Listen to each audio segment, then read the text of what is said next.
Hi, everybody. Welcome to Connect My Brain. So glad that you're tuning in today. So, we've been talking about attention deficit. And whenever I talk about attention deficit, we're going to automatically include attention deficit hyperactivity, all the different categories that attention has been broken down into. And there's a reason for that because they're finding different patterns. They're finding that different neural circuitries are actually implicated in the different categories. So it would make sense that we would see all these different types of subtypes. So, what I would like for you to keep in mind as we continue to go through this information is regardless of the subtype, if your child is struggling with any kind of attention and focus, this information is for you. If you're an adult, and because there is such an enormous amount of attention brought to this particular issue, many adults have begun to think they also have trouble with paying attention. Now, I will always stand on the premise that attention, the ability to pay attention, is literally a developmental progression. And it starts off with you must attend to that little one in order for the little one to learn how to attend to themselves, like learning how to potty train. And if these needs are met, then the individual can begin to pay attention to others. Now, that may sound very simple, and indeed, it does sound like it's very simple, but there are so many pieces to that particular sequence of events. And I want to try to highlight some of those today and talk about how there are many reasons why our attention may become interrupted. And there's lots of research out there that's also looking at the same type of topics that I'm going to cover today because it's really not a one size fits all. I still believe that the history and the blueprint of an individual is so much more important in creating even the examination, but absolutely the management plan for that particular individual. And again, I'm going to try to highlight some of these today because the topic is so broad that even on one podcast, I couldn't possibly cover everything. But hopefully, what I really like to do with my audience and who you might share this information with is I want to open your mind to the possibilities.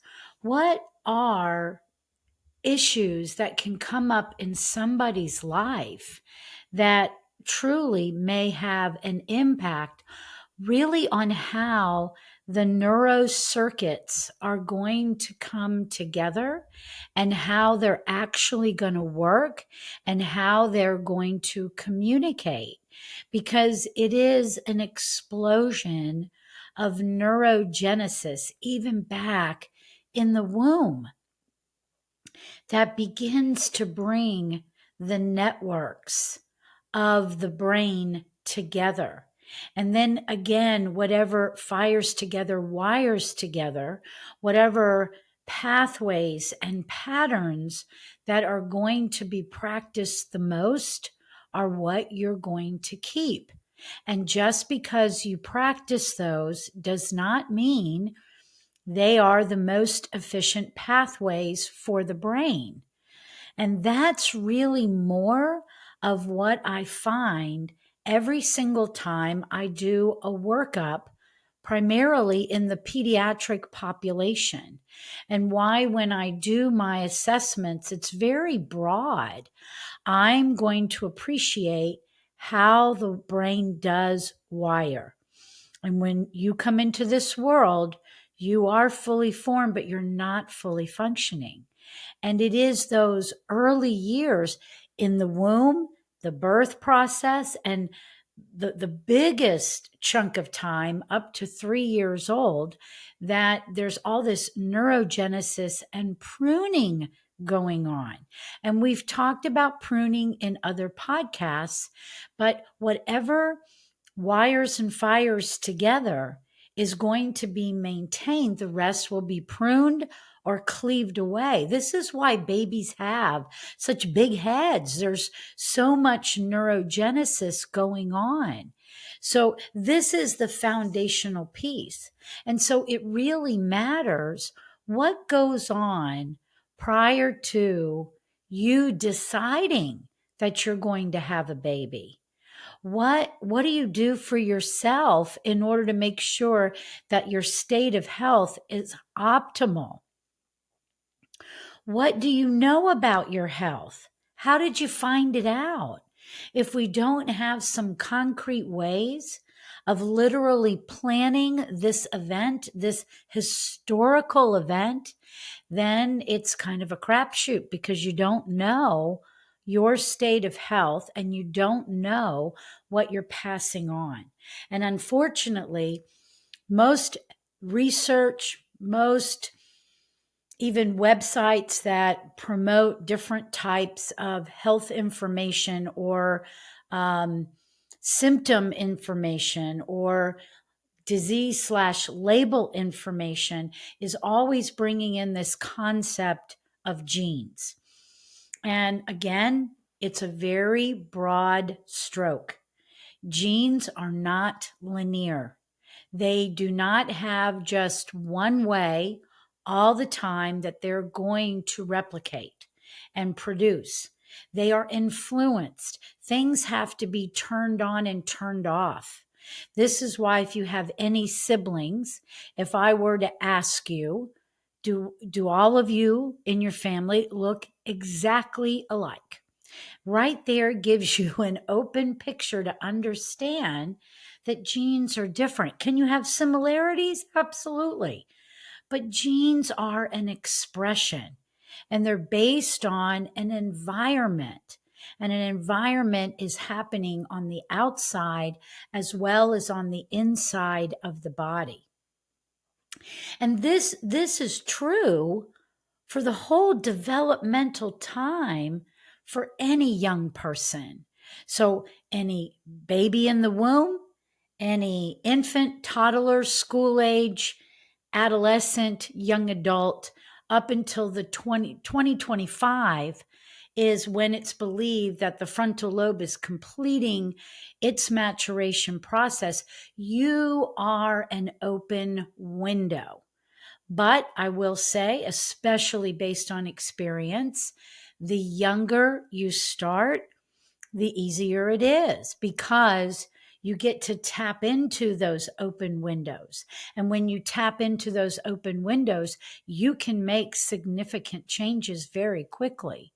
The longer you wait, the harder it is. The harder it is, you got to be ready to really roll up your sleeves. You got to be ready to reintroduce new parameters, especially for your adolescent, young teens to follow in order to make these changes. The parents that get completely on board and follow this program to the letter get the best results. And I absolutely have people that come in and only want to do one element, don't want to follow every specific specification. And I see the results are different. We are a mechanical being, meaning our body moves. And as a baby, you are moving in order to turn this brain on. You are a chemical being. And we're going to really highlight some of that chemistry in this podcast and in the next podcast, especially as it relates to attention deficit medications. And that what we really may be seeing is too much of the dopaminergic pathway being stimulated, leading to different types of behaviors and symptoms that will interfere even with the ability to pay attention and to quiet impulsivity. We are a chemistry being, and when we are putting chemicals from the outside to the inside, we are going to have a risk of changing how the chemistry is going to work. There's no guarantee that just because something was studied in a population, typically it's 18 or older, but I've even read research that it could be in patients 14 and older. It doesn't mean that it acts the same in a pediatric patient who still has developmental windows that need to occur in order to bring about the expected maturation of their brain. You are a brain. Literally, when we look at these little cherubs and we do brain mapping and we look at how the brain waves are firing, are they under aroused or over aroused? I always associate those terms. Over aroused, I would think of ADHD or maybe some of those other subtypes. Under aroused, I would think of ADD or some of the other subtypes. But what it means is I either have too many of fast waves and slow waves for the over aroused, and I don't have enough for the under aroused. So we can literally see these patterns. And then, like I want to share with you today, some other reasons while during development that it may alter that brain chemistry and lead to problems with paying attention, impulsivity, social interactions, motivation. That's always the big one. So there are lots of reasons, but it still goes back to how did my neural circuitry get wired up? So some other reasons that we see children have problems with attention. In this little series that I've been doing, the first one, I talked about the history of attention deficit. And if you hadn't listened to that one, please go back and listen to it. Then I specifically looked at the medications that are used today, which there are stimulants and there are non-stimulants that are used in order primarily to influence dopamine in the brain, which leads to better focus, motivation, and learning. In this one, I want to talk more about one of the common patterns that we see, especially with an over-aroused brain, is a child that the parent may report that my kid acts like they never get full.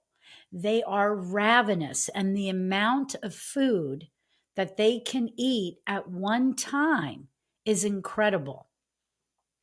And then what happens is when this child consumes an enormous amount of food and calorie, primarily carbs. So it may be like a big bag of chips. It may be a pizza.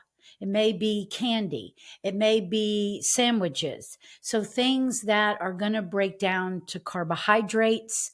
And then that's going to mean that we've got a ton of glucose as that breaks down, as that particular calorie breaks down. Well, what happens is it alters how the glucose can actually get into the cell. And when this happens, it literally will generate a sympathetic response, meaning a fight or flight response, meaning an enormous amount of stress hormones that are going to dump into the system. And then what's going to appear through the child is now the child appears to be very hyperactive, running all over the place. And what we're going to say is, well, they just ate too much sugar, or my kid has ADHD.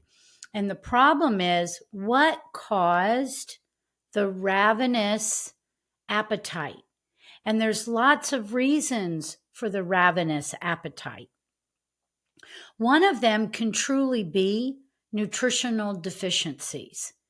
When you are getting a message from your body that it's hungry, that your body, your belly is going to communicate to your brain, and it's going to say, hey, I'm hungry. And it's literally going to break it down. I need some fat, some protein, maybe some magnesium, some vitamin Bs, etc. And the processing that goes on in the brain is going to lead the person to go eat. And it might be the tuna fish that's in the refrigerator, but for the initial scenario that I was setting up, it may be I need sugar. I need glucose. I need fuel. Why do I need fuel? Well, there can be many reasons for needing fuel. You, again, could be incredibly deficient.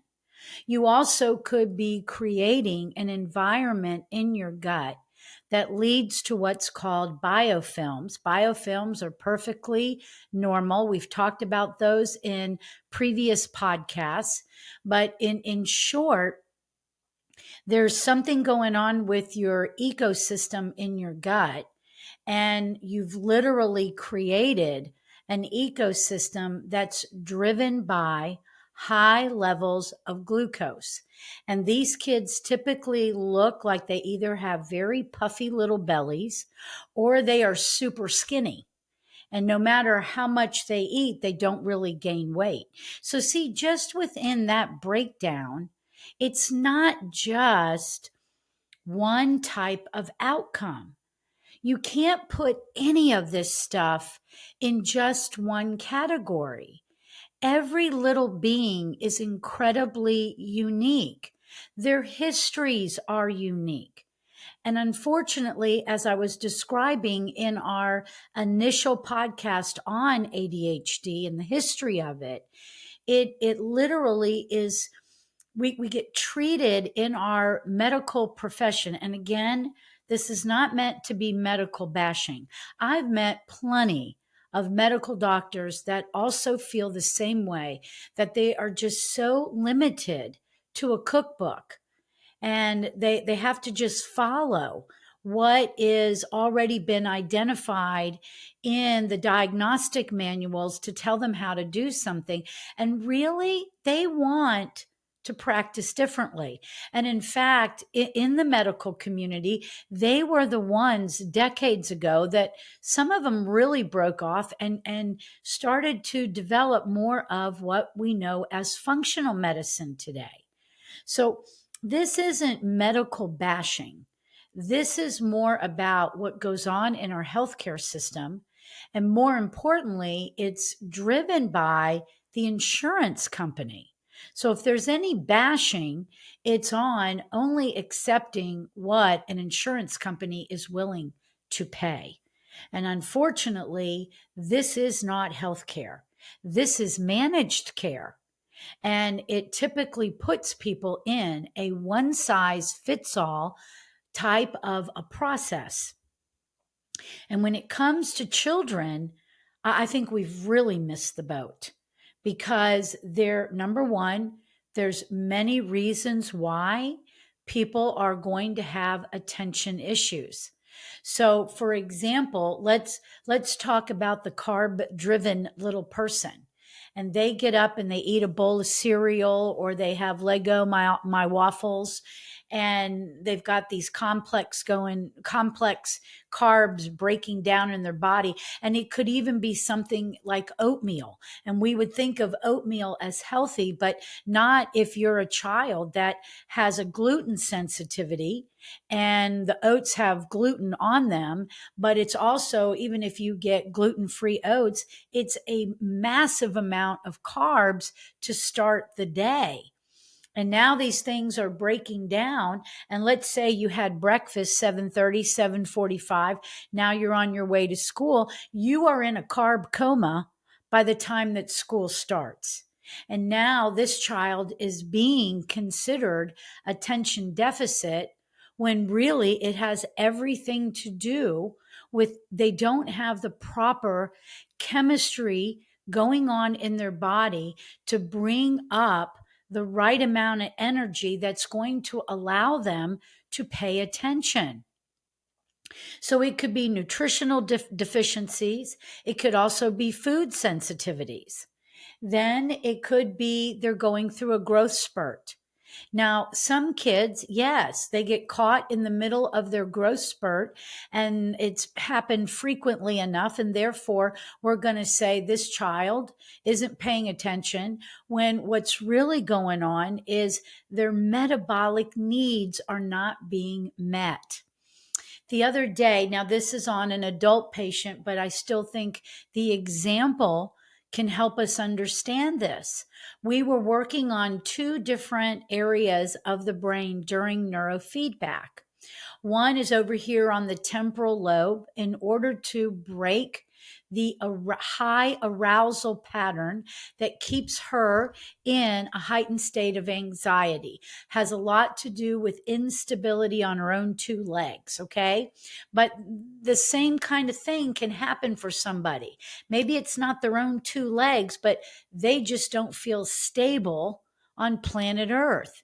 And that has a lot to do with sensory motor. And we're going to talk about sensory stimulation right after this example. So when she did her focus calm pattern of neurofeedback in order to bring that calm focus into the body, she did great. But then we went over, and the next part that we were trying to work on is bringing the beta wave, a little faster brain wave, up a little bit on the left side of the brain.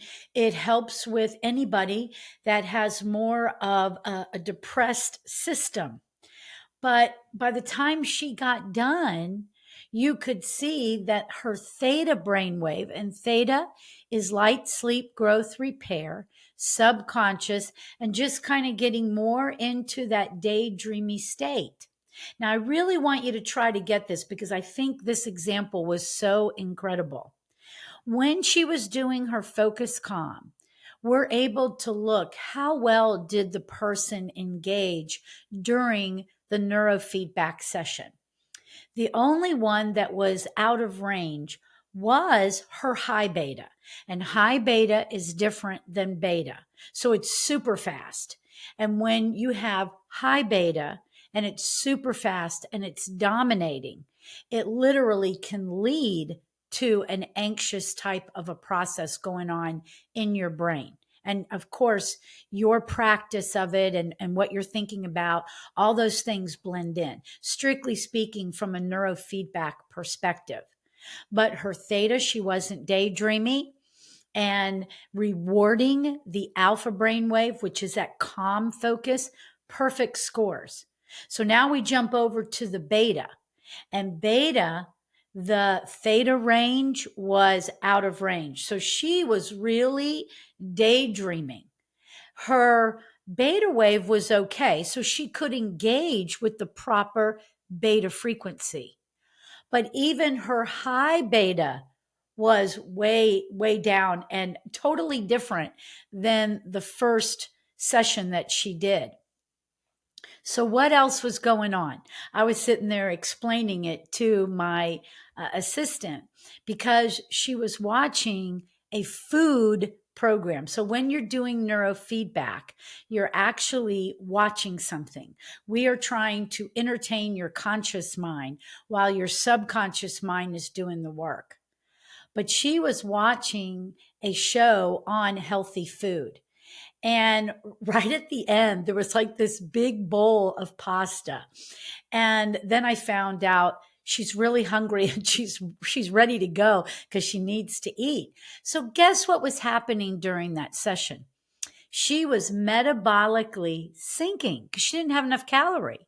She could properly engage with beta, but she was watching food and she was hungry. And her subconscious mind was totally engaged with, boy, that really looks good. I want to eat.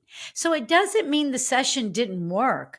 We were actually able to tap in and see what was happening to her brain over what happens when I'm hungry.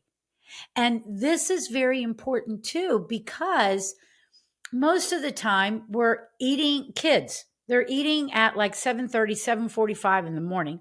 Then they don't get to eat again until somewhere maybe around 11 or 12.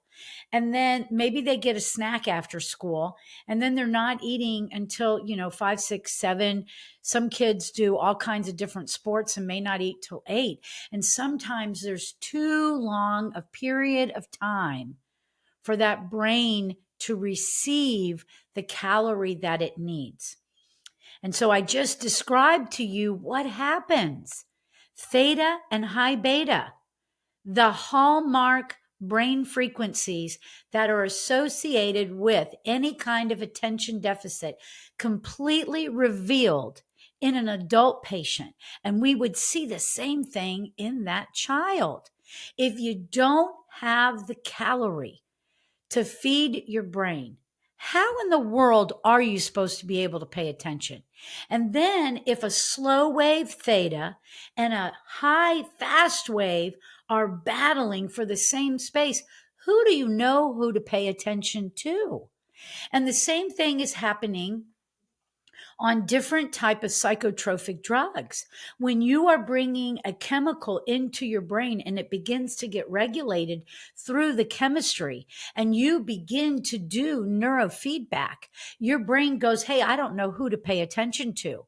So making sure that people know the medications that you're on, making sure that we know the history of when you eat, how often you eat, all of those points are incredibly important in order to help that individual be successful. And we need to make sure that people are really, they need to graze. Most people need to graze. And unfortunately in our school systems, we are not feeding kids every couple of hours. And some kids, you would literally see their attention ability change if they were able to eat something every couple of hours. Over the years, I've actually written many notes to school.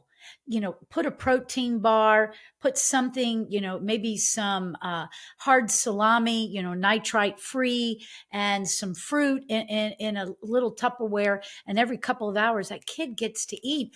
You might see a complete change in your child's ability to pay attention. It is typically not a lack of stimulant medication needed in order to help that child pay attention. Now, the next one is sensory stimulation. Okay, so there's lots of podcasts that I've done previously on the reflex system, which is known as central pattern generators. And the reflex system is the foundation of how we literally get the neurological system charged and going, and it starts in the womb. It precedes sensory motor.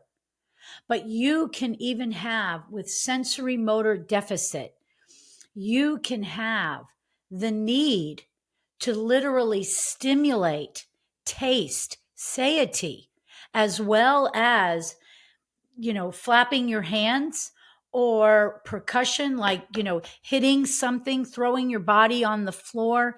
One of the things I see with kids is I put a body sock on them, which is pressure.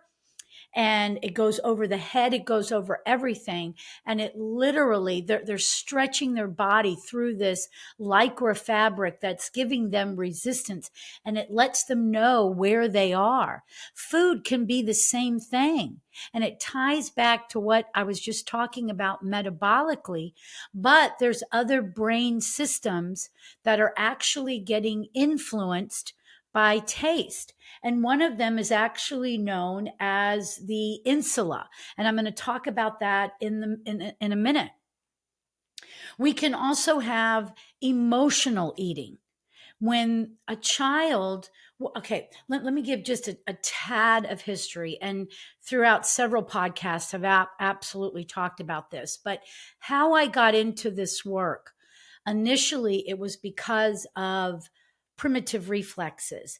And I purchased a system that would allow me to quantify the stress response. And primarily the Moro reflex, first primitive reflex, it activates arousal, CO2O2 reflex, and the sympathetic nervous system. And it wasn't enough to show parents movement as to why I would say your child still has a retained Moro primitive reflex. And if we don't get this integrated, it's just going to constantly trip you up. It just constantly either keeps you under aroused or over aroused, like we talked about at the beginning of this podcast. So then I got so intrigued by neurofeedback. I wanted to do more, but every child is actually tested for a stress response to see, are you in a chronic pattern of stress? I have thousands of reports, and every one of these kids that I get to see are in a chronic stress pattern, meaning their brain does not engage correctly. The beta brain waves do not know how to come up and handle the situation. And theta and alpha and SMR do not know how to downregulate when beta is coming up. Beta is your executive function ability.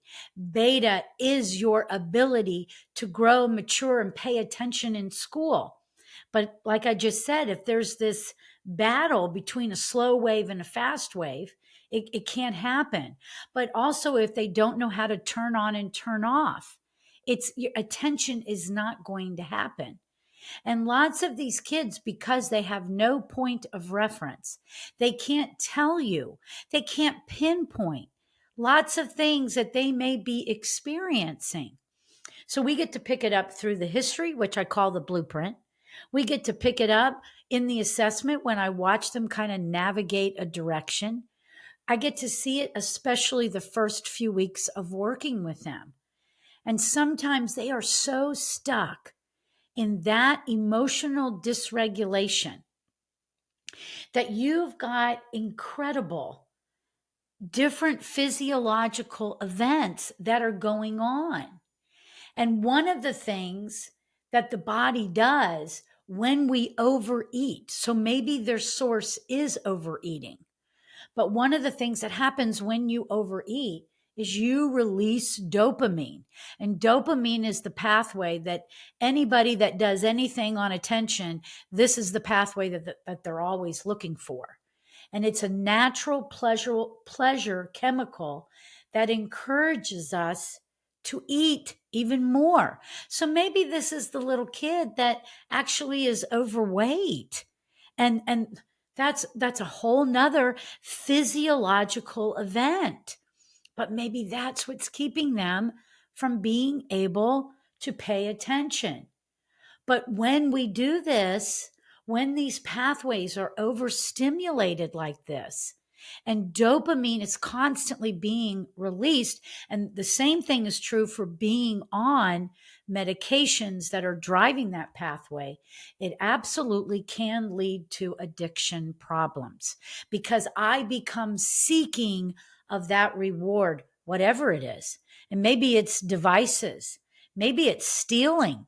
I can't tell you how many kids in the presence of working with them on a regular basis will tell us how they and their friends steal. And of course, we go back and we'll talk to the parents about it. It can lead to aggressive behavior, uncooperative behavior, and less empathy for other people. And you're trying to give them a direction, and they're just not going to have anything to do with it. And then another end result is lack of motivation. And I'm going to talk about motivation in the next podcast. So everything that we just talked about, can that child self-regulate? That's another one of the topics. Any child that has trouble self-regulating can always lead to different type of overeating, driving these pathways. Again, it doesn't always end up in overweight. Sometimes it's just a complete dysregulation of the ecosystem in their gut. They could be super, super skinny, meaning that the adrenals are just constantly going, constantly going, constantly going. And most of the time when I find this, it's not because this child has a pathology in that organ. Most of the time, it literally is about what's going on in their life, what's going on in the home life. And there's many scenarios that I hear and find out about in moving through the process of working with these children. But every one of these are going to lead back to that same definition of stress that I was just talking about, and how it's going to impact them, and what is that stress going to create. Ultimately, kids want to be like their peers. We've talked about stress repeatedly. Stress can be mechanical. Maybe I've got low tone. Maybe my ankles are rolled in and I've got like a poor posture. Maybe my legs are bowed out. And so the feedback coming up to my brain isn't right. Maybe the timing between my upper body and lower body isn't right. Maybe I'm absolutely fearful of riding a bicycle. All of these things could be funneled down into what I refer to as mechanical. Chemical, we're talking about food. We're talking about nutritional deficiencies. We're talking about either overdriving the dopaminergic pathway. And then, of course, our brain. And these little people, their brain maps are reflective of that developmental progression that they have been living through since they were being knitted in your womb. So what we look at, I like to go back and what is the research telling you? Why is it so common that even when you talk to parents and you say, or they say to me, my kid has ADD just like all the other kids. Why have we gotten to this state that we just think this is normal when it's not? So I like to look at, what are you looking at? And I try to understand, how does this relate back to my initial premise? This has to do with development.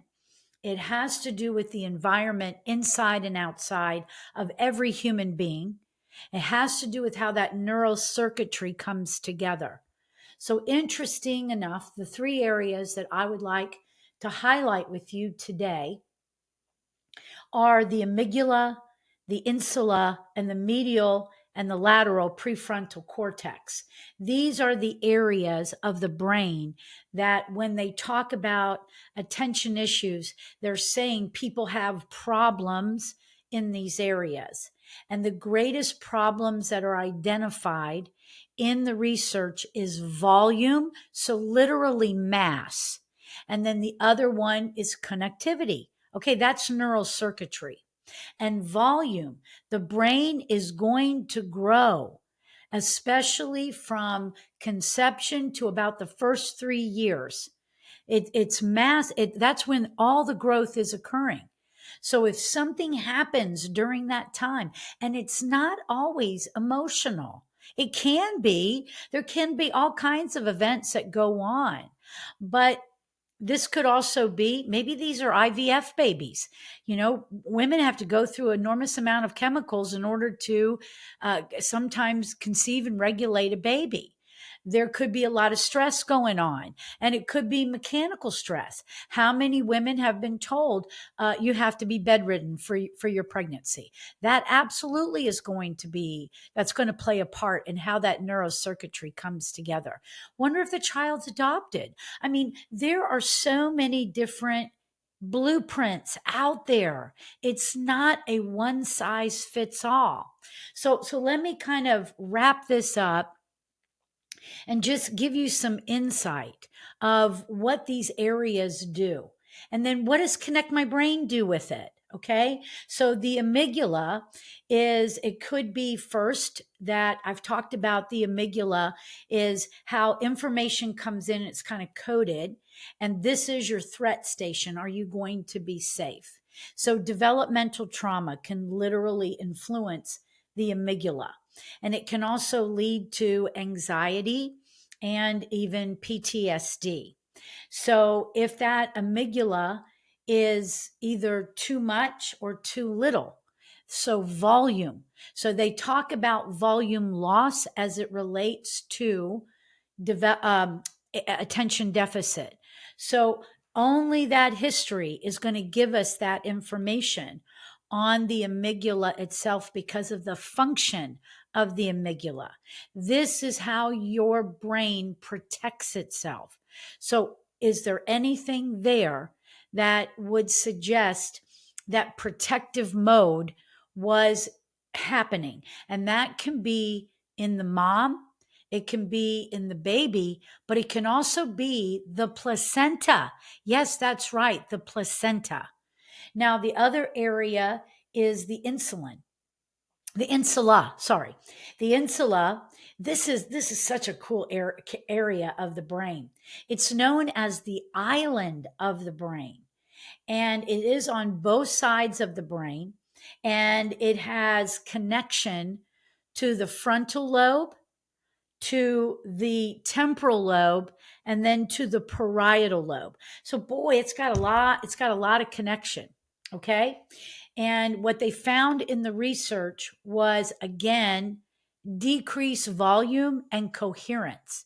So coherence means how easily is one part of the brain able to communicate to each other. And think about it, has to do with the amount of information that's being shared. So I've talked to you about what happens with excessive device use, and literally that it's charging up too much white matter in the brain.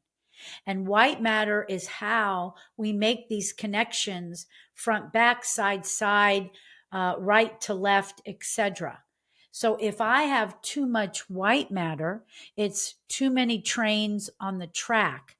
And maybe the influence of too many trains on the track literally has created a deficit in the growth of this particular area of the brain. Now, this is my speculation. I don't have a research article to say that specifically, but I have lots of research articles that talks about device use and the overgrowth of white matter in the brain. And then we've got also with the posterior part of the insula, it is about how the body perceives touch. And then the anterior part is how we perceive taste. Remember, we were just talking about that self regulation or emotional regulation through food. Perhaps it's by stimulating this area and bringing some kind of connection to myself. That's why I have a tendency to overeat. Possibilities. Again, we've got to find the blueprint. We've got to create the map in order to see what that particular individual's issues really are. And then also in the anterior cingulate or anterior insula, this is also about autonomic visceral function, meaning fight or flight. So in that fight or flight state, so if this child is in a stress response, I'm going to really try to connect this dot. And why are they in a fight or flight? It could be some emotional trauma from the very beginning, but maybe it's not. Maybe it's just their own developmental journey and things aren't connected quite the way they're supposed to. Maybe they didn't crawl. Maybe they walked late. Maybe mom was bedridden. Okay. Any of those things that would have affected neural connection. So maybe this is generating a fight or flight because when the child gets, especially to school age, they want to be like their peers and they know when they're not. They know if they're behind. They may not know why, but they know it. And lots of times, their emotional dysregulation is coming from their frustration because they don't know how to tell anybody. And they're frustrated because nobody's picking it up for them. Oh, what was that? First, you will attend to me, then I attend to myself before I'm able to attend to others. It typically can always be walked backwards. That anterior insula is also about rewarding, punishing, non rewarding, and new learning. And it also includes what is called the orbital frontal area of the brain, which is literally by the eyes, and your cingulate gyrus, which was smack dab between both sides of your brain. So it's connecting both sides. And what is the visual perception that you have? I got to do a deep dive on visual perception because that is huge. I could just spend another 45 minutes going over that. And I do like to try to keep these to about 45 minutes and I'm pushing it. So I'm going to just highlight the last two things is that medial prefrontal cortex, which is our basic conscious feelings, our feeling of happiness, fear, anger, sadness, and disgust. Boy, when I wrote up my notes, I was going, that is like that Disney movie. And those are the basic feelings that you're born with. Okay, we're going back to development again. And then the lateral prefrontal cortex is the emotional impulsivity and regulation. Okay, so we brought these four pieces in because this is what the research says that the individual with attention issues has loss of volume and connectivity, meaning brain development. What do we do at Connect My Brain? Mechanical chemical brain. We look at how did you get wired up through your movement? Movement is imperative for that brain. You are not reading and writing when you come into this world. You are moving. We look at your chemistry. We do functional labs. We want to know, do you have nutritional deficiencies? Do you have food sensitivities? What is your ecosystem doing in your gut? And then are there minimal genetic markers that are telling us there is a organic issue as well? Then we do a brain map and we're able to see how that little brain got wired up. And we're able to see the frequencies. Are they too much, too little? Are they driving these behaviors? We show the parents so that you can see this is where your child is currently and why many of the behaviors that they're going through are being demonstrated. And then a plan is put together in order to allow that little cherub to bring the organization back to their body, to their brain, and to their chemistry. Give us a call if you have any questions. This was a deep dive today. So if you got any questions, I'm always happy to get on the phone and have a chat. The number at the office is 678-501-5172. Sometimes we're with patients, so just leave a message and I promise you we will get back to you the same day. We might have to schedule our chat for another day, but we will get back to you the same day. Also, on the website, you can submit your question and I will respond. I am very good about responding. But if you want to schedule a call, make sure you give me your days and times that you're available so that we can really make it happen as quickly as possible. Thanks for tuning in today and be blessed.